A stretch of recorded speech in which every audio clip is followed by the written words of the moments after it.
80s high fantasy just hits differently. It feels like a slice of warm, homemade bread with a little bit of butter and a little bit of jam.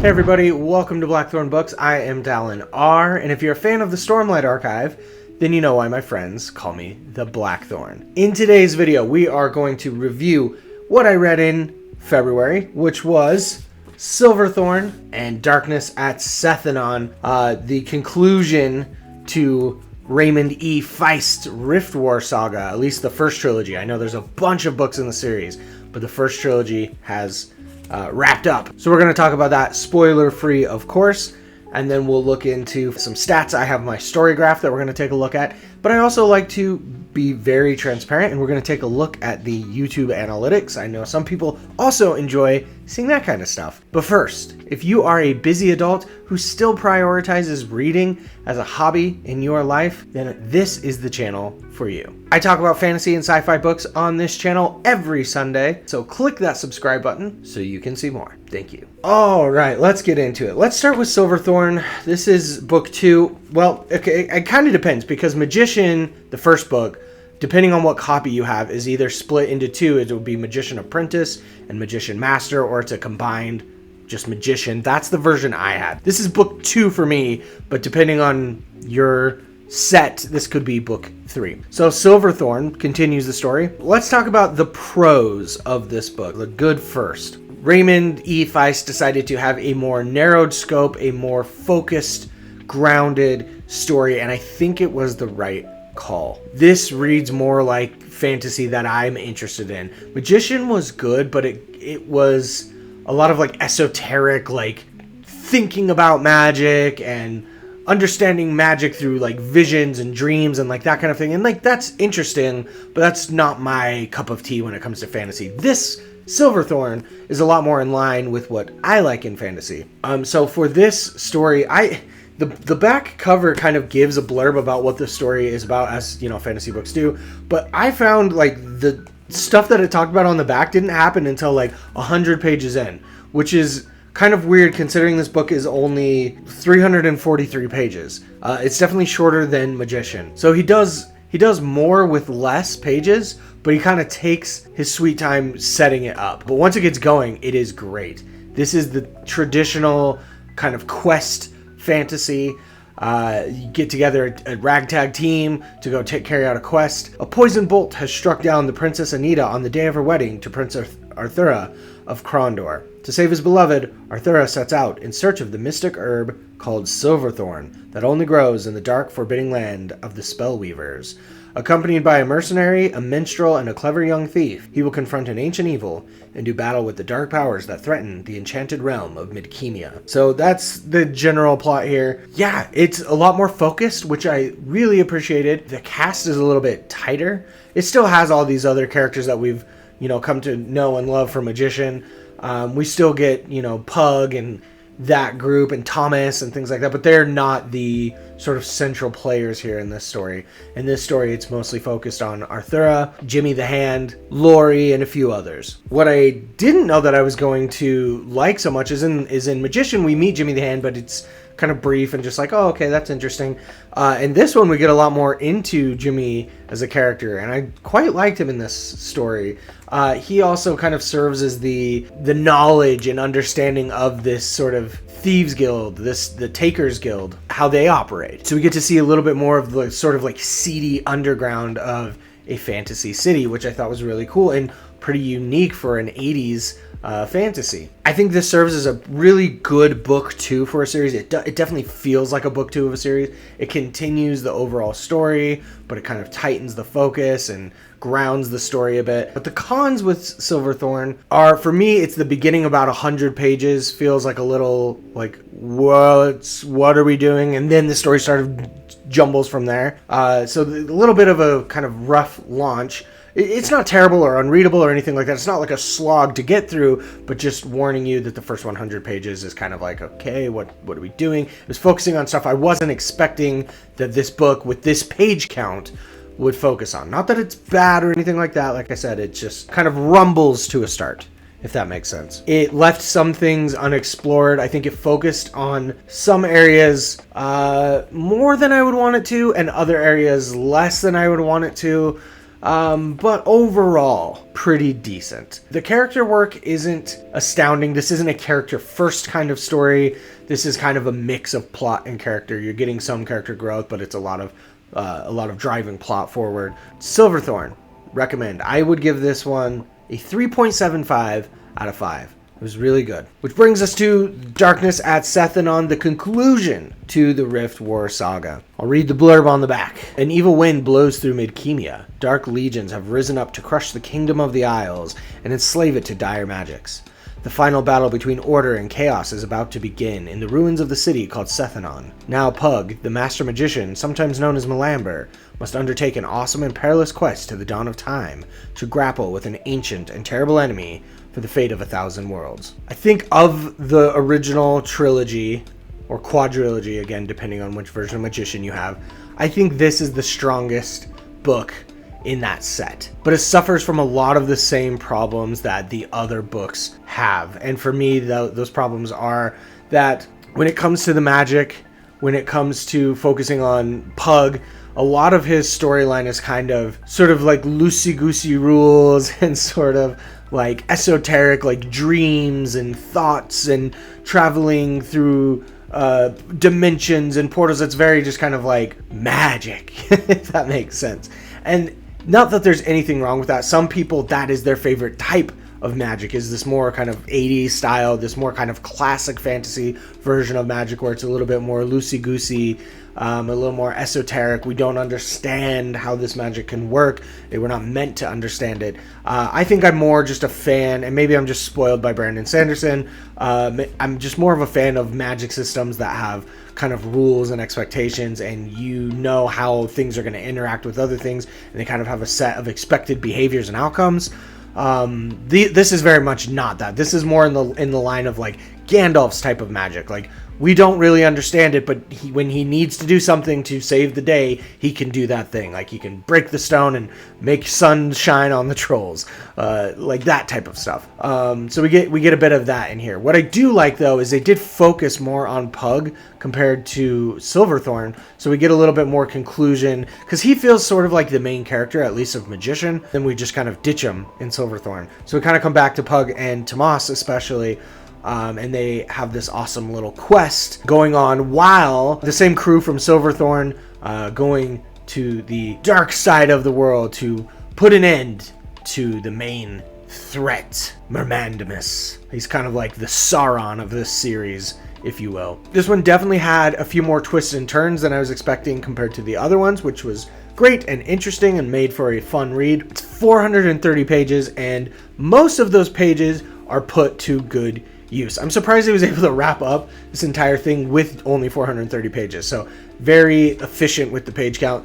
The pacing doesn't have that same sort of 100 pages of slog like Silverthorn did. This one kind of just gets going right away, starts us on the path, and this has one of the most epic battles that I have read. It very much reminds me of like a Helm's Deep style battle. It's a siege. It's called the Battle of Armengar, and it was worth reading the other two books just to get to that battle. What a fun read. If you're a person who reads fantasy because you like battles, because you like sieges, because you like kings and lords fighting against essentially dark armies, then you are really gonna like Darkness at Sethanon. Guy Debaz Tira, man, what a great character.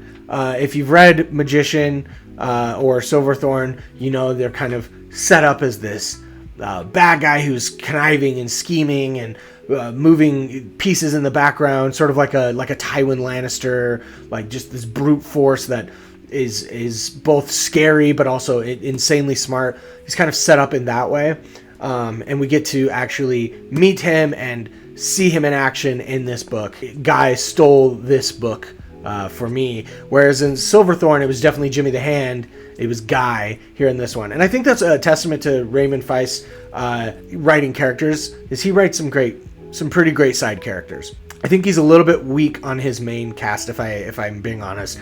Pug is a little so. Arthur really never kind of hits his stride for me. He's an okay viewpoint. He's an okay person to... He's not a viewpoint. It's omniscient. He's an okay main character.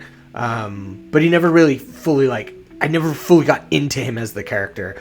But his side characters in here, between Laurie, between Guy, between Jimmy the Hand, just great side characters that you come to enjoy and love. And in classic book 3 fashion, it wraps things up nicely. It ties off loose threads. It kind of gives the characters a happy place to end their journey, but it also leaves a lot of plot threads that could be carried over into other series. And as we know, that is very much the case with the Riftwar Saga. It is not just the original trilogy or quadrilogy. There's a bunch more books out there. So you can see how this will eventually roll into the Serpentwar Saga, which I believe is the next in line here. I'm not in any rush to go read the next part. Again, not because this is bad. This is great fantasy, 80s fantasy that, you know, it's actually really interesting looking through the lens of today on this fantasy and being able to see how this influenced some of the fantasy we get today. This, in a lot of ways, I think was kind of ahead of its time in some regards, but it was also still very much kind of trapped within its 80s confine. And I don't say that as a negative thing. Fantasy as a genre just has grown and changed a lot since the 80s. And I think that this book series and this author partially contributed to that change. Not on the level of like a George R. R. Martin, where basically birthed a new subgenre, and obviously we have the massive hit of Game of Thrones. Not quite to that level, but you can see the influence of where this author was trying to take classic fantasy into a bit of a new direction while maintaining its roots. I will say Silverthorn and Darkness of Sethanon really sort of stepped up the dark element of fantasy. If you are a dark fantasy fan, you're gonna like this, because in this book there's a lot of like evil cult and like rituals and goddesses of the dead and like things like that, like very, very different from what we get with like Tolkien, for example. Kind of takes that to a next level, infuses it with some of that almost satanic panic style 80s D&D style fantasy into these books, and I really appreciated that. I sort of liked that more mature dark tone that it started to bring in. It's not to the level of, again, like a George R. R. Martin or a Joe Abercrombie or anything like that, but it sort of just puts a layer of that dark fantasy throughout. So if you're a fan of that style, of that aesthetic, I think you'll really enjoy this. I think eventually I will move on to Serpentwar Saga, but I don't have any plans for that for this year. I've got a lot of other books that I want to get through first. So my final rating for Darkness at Sethanon, I would give it a 4. It's definitely the best of the original Riftwar Saga, the original Riftwar trilogy. Just the Battle of Armengar alone and the character of Guy de Baz-Tira make this book for me a 4. Well, that takes us into what's coming up next for March. We're already in the thick of it. And so for March, I'm going to be reading Dungeon Crawler Carl books 6 and 7. If you don't know, back in the beginning of this year, I put out a video, one of these spots, of my 26 books in 2026. That's the goal that I'm trying to achieve this year, is reading 26 books. And I've spelled out all the books that I'll be reading month by month. I planned out the whole year. I don't know if that's a good idea. We'll find out as the year goes on. So far, it's been fine. So for March, if you've watched that video, you know that's Dungeon Crawler Carl books 6 and 7, continuing and finishing what's at least out right now. And if you've been paying attention to this channel at all, obviously, love Dungeon Crawler Carl. I can't wait to keep going with this series, and we'll let you know in next month's wrap up how that went. I am going to be honest, I'm a bit hesitant that I'm going to actually make the goal in March, because yes, we have 5 weeks, but that means I need to finish 2 books and be well started on my way of the 3rd book that will carry over into April. And the sizes of Dungeon Crawler Carl books 6 and 7 a lot bigger than the other Dungeon Crawler Carl books, which I think like book 1 is like 400 pages, book 2 is definitely the smallest, but book 6 and 7 where I'm at, they're pushing 800 900 pages each. So it's a lot of pages to read. I'm confident I'll be able to do it, but I'm looking at my stats here going, ooh, well, we're running up against timelines already. So that will be that'll be a challenge, but I'm up for that challenge. And if that means, hey, that I don't just read 30 minutes a night when I go to bed, that maybe I got to fit a few Saturdays in here. Ooh, boy, don't threaten me with a good time. So let's dive into the stats for February. I know some of you people are numbers people. Some of you people like to see a spreadsheet. Some of you like to see a visualization. So we're going to dive into Storygraph first. And Storygraph, my favorite app for tracking my reading, is not a sponsor, but I really love them and I would shout them their praises up and down whether they sponsor this channel or not. You should definitely go check them out if you're into kind of cataloging and keeping track of your books, as well as having some interesting data points to reflect on. What's great about Storygraph is you input how much you read, you input what books you're reading, kind of like Goodreads, right? But they ingest that data and put it back to you in a meaningful way. And so let's take a look at February. So in the month of February, obviously I read 2 books. We read Silverthorn and Darkness at Sethanon. That ended up being 755 pages. So it was the size of one Dungeon Crawler Carl. Now you're starting to see why I'm a little bit hesitant here. My average time to finish was 15 days. And then it charts out your mood. I love this, that it does this. So the mood that I read was dark, adventurous, and mysterious. I would say that accurately reflects the 2 books that I read. The pace on this was marked as medium. I would agree. I wouldn't say that it's a slow burn by any means. By no stretch of the imagination is this a slow burn book. But it's also not a fast-paced, high-octane action fantasy adventure series. It's classic fantasy. It takes its time with some things. Like I mentioned with Silverthorn, the first 100 pages definitely takes its time. The average rating was 3.88. Yeah, and then it breaks down pages read per day. As you can see, I had a couple bad days where I did not read. I was off to a great start. January really set me up nicely because we had that January challenge to read every day in January. And I'm glad I did that because it really did kind of help ensure that I would be more in a regular cadence. But in February, I had a business trip I had to go on, which kind of threw a wrench in things. It also threw a wrench in some of the channel stuff, which you'll see when we get to that portion of the statistics. So yeah, I didn't get to read every single day like I'd like to. And you'd think like, oh, dude, you're on a business trip. You're in an airplane in hotel rooms. You have plenty of time to read. Unfortunately, it wasn't that kind of trip. I didn't have as much time as I wanted to read. Plus, it was a very quick, like, bang, bang trip. And so most of my flight was actually spent sleeping because, man, when you got to travel 6-7 hours in a single day, that really takes a toll on you. So, yeah, there were definitely some days that did not end up being what I wanted them to be. But, hey, we hit our goal, 755 pages, 2 books. That is Storygraph. Let's jump over to YouTube Studio, and we'll take a look at the stats there for those who are interested in that. And in the month of February, it was a bit of a downturn compared to January. Again, I think the travel that I had to do in February affected that. So, total views were 4.3 thousand. That was 18% less than January. Total watch time hours were 45.5, which was 26% less than January. This is the one that hurts. Subscribers were only 16 subscribers in February, which was down 57% from January. I was able to do 3 main videos and 3 shorts, as opposed to video every Sunday, and then I try to get 2 shorts out a week, usually a Wednesday and a Saturday. Saturday ends up sort of being the better shorts day for me. And no surprise, my top content during that time was shorts. We live in an attention span deficit world where, yeah, shorts are going to get more views than regular long form videos. I am not feeling any sort of way about the way that February shook out. It is what it is, and you can only control what's within your sphere of control. And as I'm a new starting YouTuber, you know, there's a lot of times that stuff like this is going to happen, and I'm going to learn how to adapt to it and overcome it. But a lot of things are out of my control right now because I don't have YouTube as a full-time career. I don't even know if this will ever become that level. So yeah, learning how to sort of manage this with everything else that's going on in my life, including my job, because you know, surprise, surprise, I have to work to support this addiction of buying books and, you know, feeding kids and, you know, keeping a roof over our head and things like that. So, tying it all together, would I recommend Silverthorn and Darkness at Sethanon?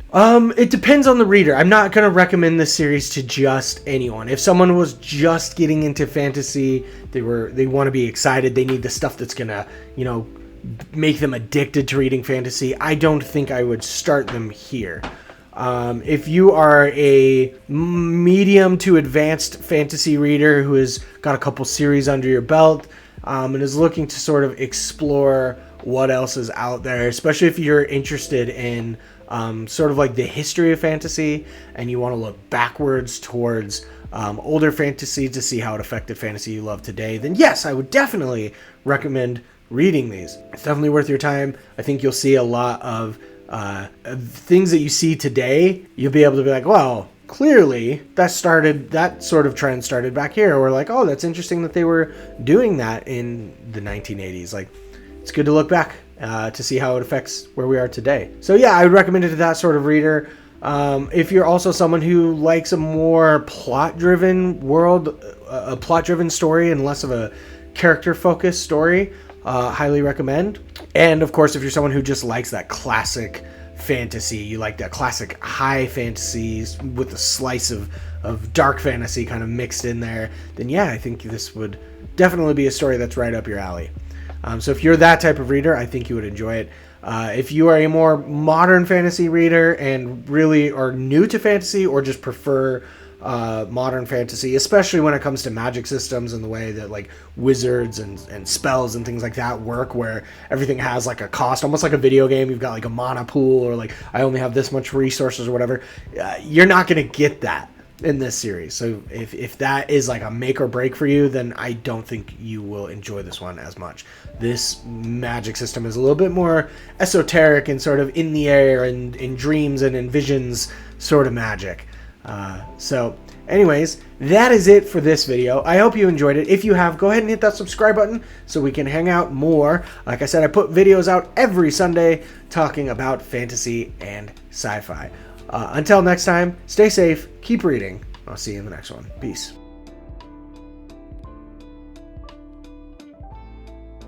All right, it's a beautiful day. The sunlight is coming in. Looks amazing. Let's do this. Oh, I'm so glad February was smaller books, because March is 2 giant books. But that's okay. I'm really excited to get through Dungeon Crawler Carl. We've been getting to just some of the best parts of the series, so I'm excited to keep going with it. And so far, what I've read of book 6, so good. Oh, and I'm trying to finish it because I unfortunately have 2 other hobbies that are very time consuming, and that is video games. I love playing video games, and watching anime, and both of those things are very time consuming. I have like the 3 most time consuming hobbies between reading, playing video games, and watching anime. Those all take up a significant amount of time, and I can't do all of them at the same time, which is unfortunate. So I kind of have to pick and choose. Okay, this month I'm gonna be heavy on reading. This month I'm gonna, reading's still gonna be very important. It's something I do pretty much every day, but I'm gonna also try and work in 30 minutes to an hour of video game. And with some games, like 30 minutes is just not enough to even make any progress, so that makes it difficult. And then watching anime, it comes out seasonally, so every 3 months there's a new slew of 50 to 100 shows that come out, and I can't watch them all. And so I usually wait until a season kind of wraps up, and then I'll be like, okay, which are the 2 or 3 that were the most interesting, or the ones I was most interested in, and then I try and work those in as I can. But it's been tough trying to balance all of this. You can't do it all, plus have a family and all that stuff. So it's a balancing act. But reading is most important to me, so that's the one that I make sure happens most frequently. What do you guys do? I'm sure I'm not the only person who has a lot of time-consuming hobbies. Oh, and I play D&D once a week, so like that also very time-consuming hobby. So what do you guys do about this? How do you balance this? Or are you just crazy like me and feel like you're constantly juggling all of these hobbies and trying to find the most optimized way to do everything? It's not relaxing to optimize hobbies, and maybe I just have one too many things that I juggle. I don't know, but I also feel like I don't want to let any of them go. I love them all, and I want to keep my inner child alive as much as I can. I don't know. It's a tough balancing act For sure. So if you have tips or tricks of how you balance all your hobbies, I would definitely love to know about it, because I could use some of that in my life right now. All right.